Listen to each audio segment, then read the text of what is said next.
Hello అండి, నేను మీ doctor Teja పల్మనాలజిస్ట్ని. మనం ఈ వీడియోలో అసలు ఎలాంటి ఫ్రూట్స్, ఎలాంటి ఫుడ్ మనం ఆస్తమాలో తీసుకోకూడదని తెలుసుకుందాం. జనరల్గా ఆస్తమాలో కొన్ని డ్రై ఫ్రూట్స్ బలం అని చెప్పి తింటూ ఉంటారు, కానీ కొన్ని రకాల డ్రై ఫ్రూట్స్ తినకూడదు. ఎందుకంటే స్పెషల్గా కలర్ఫుల్గా ఉండే డ్రై ఫ్రూట్స్, ఆప్రికాట్స్ కానీ ఎండు ద్రాక్ష అంటే బాగా బ్రైట్గా కనిపిస్తూ ఉంటాయి, ఇట్లాంటివి తినకూడదు. ఎందుకంటే వీటిలో ప్రిజర్వేటివ్స్ కోసం సల్ఫైడ్స్ అని కొన్ని కెమికల్స్ కలుపుతారు సల్ఫైడ్స్ మిక్స్తో. ఈ సల్ఫైడ్స్ ఏం చేస్తాయంటే ఊపిరితిత్తులో గాలి గొట్టాలని మూసుకుపోయేలాగా చేసి దానివల్ల ఆయాసం పెరుగుతూ ఉంటుంది. దాదాపు 10% ఆస్తమా పేషెంట్స్ లో ఇట్లాంటి ప్రాబ్లమ్స్ ఉంటుంటాయి, కానీ ఎవరు గమనించుకోరు. తింటున్నాం కదా డ్రై ఫ్రూట్స్, మనకు బలం వస్తుంది కదా అనుకుంటూ ఉంటారు. డ్రై ఫ్రూట్స్ తినడం ఒకటే కాదు, దానిలో మిక్స్ చేసిన కెమికల్స్, ప్రిజర్వేటివ్స్ ఎట్లా మనకి ఎఫెక్ట్ అవుతున్నాయి అనేది మనం తెలుసుకోవాలి. దీంతో పాటు బయట మనకి ప్రిజర్వ్డ్ పికిల్స్ ఉంటాయి, పికిల్స్ వైన్స్ లో కూడా ఇలా సల్ఫైడ్స్ లాంటివి కలుపుతుంటారు అన్నమాట. ఇవి కూడా ఆస్తమాని ట్రిగర్ చేస్తాయి. ఇంట్లో చేసే పికిల్స్ లో కాదు, ఓన్లీ బయట కమర్షియల్ గా అవైలబుల్ ఉండే పికిల్స్ లో ప్రిజర్వేషన్ కోసం ఇట్లాంటి సల్ఫైడ్ కాంపౌండ్స్ వాడుతుంటారు అనమాట. సో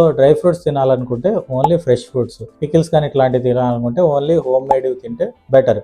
ఇలాంటి కంటెంట్ ని అర్థం చేసుకుని అవసరమైన వాళ్ళకి షేర్ చేసుకుంటారని కోరుకుంటున్నాను. నెక్స్ట్ వీడియోలో కంప్లీట్ ఆస్తమా డైట్ ప్లాన్, ఈ మొత్తం ఇప్పుడు దాకా చేసిన రీల్స్ లో ఒక సమ్మరీ లాగా ఒక 1 minute లో మాట్లాడుకున్నాను. Thank you.